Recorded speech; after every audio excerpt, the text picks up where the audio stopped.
क्या आपने कभी सोचा है कि कैसा होगा अगर आप किसी घने रेन फॉरेस्ट में फंस जाएं, जहां के रास्ते आपके लिए एकदम नए और अनजान हो, जहां की गतिविधि आपके लिए अनजान हो, जहां सूरज की एक किरण भी आपको देखने को न मिले, जहां हर पल आपका सामना जहरीले कीट पतंगों और पशु पक्षियों से हो, आपकी मदद के लिए भी दूर दूर तक कोई न हो। जहरीले कीट पतंगों और खतरनाक जानवरों से भरे ऐसे वर्षावन में जहां आपके पास खाने भर को भी कुछ न हो और शरीर भी आपका साथ न दे, तब ऐसी डरावनी और मुश्किल परिस्थितियों में कैसे सरवाइव कर पाओगे आप? ऐसे प्रश्न की तो कल्पना भी हमारी रूह कपा देने वाली होगी। कहते हैं कि हम इंसानों के पास एक खास शक्ति होती है और वो है इच्छा शक्ति, यानी कि विल पावर। इंसान अपनी इच्छा शक्ति की बदौलत हर वो काम कर सकता है जो वो करना चाहता है, चाहे फिर वो भीषण और डरावनी परिस्थितियों में जिंदा रहने की ही इच्छा शक्ति क्यों न हो, वो भी तब जब हमारा शरीर भी हमारे अनुकूल ना काम करे। इस वीडियो में हम ऐसी ही एक सच्ची घटना के बारे में जानेंगे जो आपको अंदर तक झकझोर कर रख देगी। एक ऐसी लड़की की कहानी जिसने अपनी इच्छा शक्ति की बदौलत वो कर दिखाया जो शायद हमारे लिए अकल्पनीय हो। जूलियन कोइपेके अपने माता पिता के साथ जंगल में शोध यात्रा किया करती थी। 24 दिसंबर 1971 को जूलियन और उसकी मां क्रिसमस पार्टी के लिए अपने पिता के पास जाना चाहते थे और इसके लिए उन्होंने लीमा से हवाई जहाज से जाने का निर्णय लिया। उड़ान भरने के बाद लगभग आधे घंटे तक सब कुछ ठीक था। उन्होंने सैंडविच खाए और कोल्ड ड्रिंक भी पी। इसके लगभग 10 मिनट बाद वो हवाई जहाज एक विशाल आंधी में उड़ने लगता है। अचानक ही दिन की साफ रोशनी रात के अंधेरे में बदलने लगती है और तभी सभी दिशाओं से तेज गड़गड़ाहट के साथ बिजली चमकने लगती है। हवाई जहाज के हिंसक रूप से हिलने से लोग घबरा जाते हैं। विमान में रखा सारा सामान लोगों के ऊपर गिरने लगता है। लोग बुरी तरह से डर जाते हैं। सभी लोग चीखने चिल्लाने लगते हैं और रोने लगते हैं। लेकिन तभी अचानक से हवा में ही हवाई जहाज फट जाता है और इसी बीच जूलियन अपना होश खो देती है। कुछ घंटों बाद जब जूलियन को होश आता है तो वो अपने आप को अमेजन वर्षावन जंगल के बीच पाती है। जूलियन की जब आंख खुलती हैं तो वो अपने ऊपर विशालकाय पेड़ों के झुंड से बनी एक छत को पाती है, जहां से प्रकाश की एक किरण भी उनकी ओर नहीं आ रही। जूलियन उस घने अमेजन वर्षावन में अकेली और असहाय है और अब उसकी माँ भी उसके पास नहीं है। जूलियन अभी ठीक से खड़ी भी नहीं हो सकती क्योंकि उसकी राइट कॉलर बोन टूट चुकी है। जूलियन अपने आप को असहाय महसूस करती है और अपनी माँ को याद करके जोर जोर से रोने लगती है। जूलियन इससे पहले अपने परिवार के साथ जंगल में शोध का कार्य कर चुकी थी, इसलिए वो जंगलों के विशालकाय और रहस्यमय पेड़ पौधों, वहाँ के जहरीले कीट पतंगों से वाकिफ थी। लेकिन इस समय परिस्थितियाँ बिल्कुल अलग हैं। अब न परिवार उसके साथ है और न ही उसका शरीर। उसका शरीर अब बेजान है। वो ये जानती है कि इस घने और विशालकाय जंगल में कोई उसकी मदद के लिए नहीं आने वाला।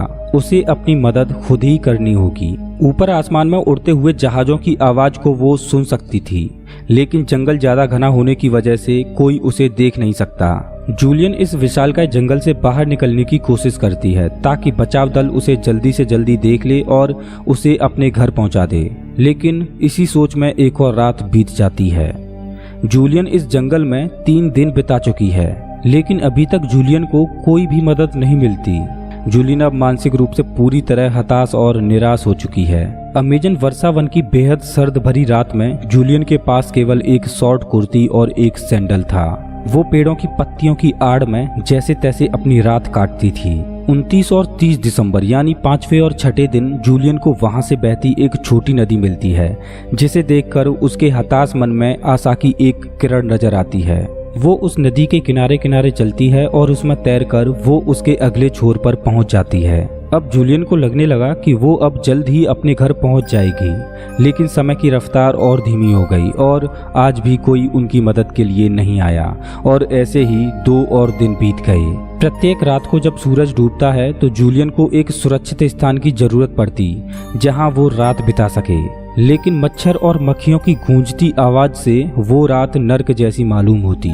इससे भी बदतर वे रातें होती जब बारिश होती और बर्फ की ठंडी बूंदें उसकी पतली गर्मियों की कुर्ती को भिगो देती और इसी के साथ उसकी अगली सुबह होती। भोजन न मिलने के कारण वो पूरी तरह से टूट चुकी थी, लेकिन उसने हार नहीं मानी और इसके बावजूद भी वो आगे बढ़ती रही। जूलियन अब तक 8 दिन उस जंगल में बिता चुकी है और 9वें दिन की यात्रा पर निकली है। आज वो इस उम्मीद के साथ नदी में तैर रही है कि आज उसकी मदद के लिए कोई न कोई जरूर आएगा, लेकिन उसका कमजोर शरीर अब जवाब देने लगा है। नदी पार करने के बाद वो एक पहाड़ी पर चढ़ने का प्रयास करती है।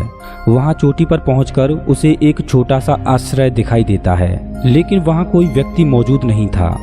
वहीं एक रास्ता झोंपड़ी से जंगल की ओर जाता, जहां एक नाव भी खड़ी थी। जूलियन को अब भरोसा हो गया कि अब उसकी मंजिल मिल गई और इस नाव का मालिक उसे खोज लेगा। इसी विश्वास के साथ वो वहीं रुक जाती है, लेकिन वहां कोई नहीं आता और अंधेरा होने के बाद उसे रात भी वहीं बितानी पड़ती है। मदद की कोई उम्मीद न देखते हुए अगली सुबह जूलियन जागती है, तब भी उस नाव पर कोई नहीं मिलता। अब जूलियन आगे जाने का फैसला करती है। इसी बीच फिर से बारिश शुरू होती है, जिस वजह से जूलियन को फिर से एक पेड़ के नीचे रुकना पड़ता है। दोपहर के बाद जब बारिश रुकती है तो जूलियन अपनी आगे की यात्रा पर निकलती है। इसी बीच उसे कुछ आवाजें सुनाई देती हैं। पहले तो उसे लगता है कि वो उसके कानों का भ्रम है, लेकिन वो आवाजें और करीब आने लगती हैं और 3 आदमी वहां आते हैं और उसे देखते हैं। इस अमेजन वर्षा वन में 11 दिनों तक संघर्ष करने के बाद 3 जनवरी 1972 को खोजकर्ताओं ने जूलियन की खोज की और उसे सुरक्षित अपने घर पहुंचाया। लांसा फ्लाइट 508 की दुर्घटना में जूलियन की मां सहित 99 लोगों की मौत हुई थी। जूलियन ने जीवित रहने के लिए अद्भुत साहस, धैर्य और एक दृढ़ संकल्प का प्रदर्शन किया, जो हम सब के लिए भी मुश्किल वक्त में प्रेरणा का एक स्रोत है।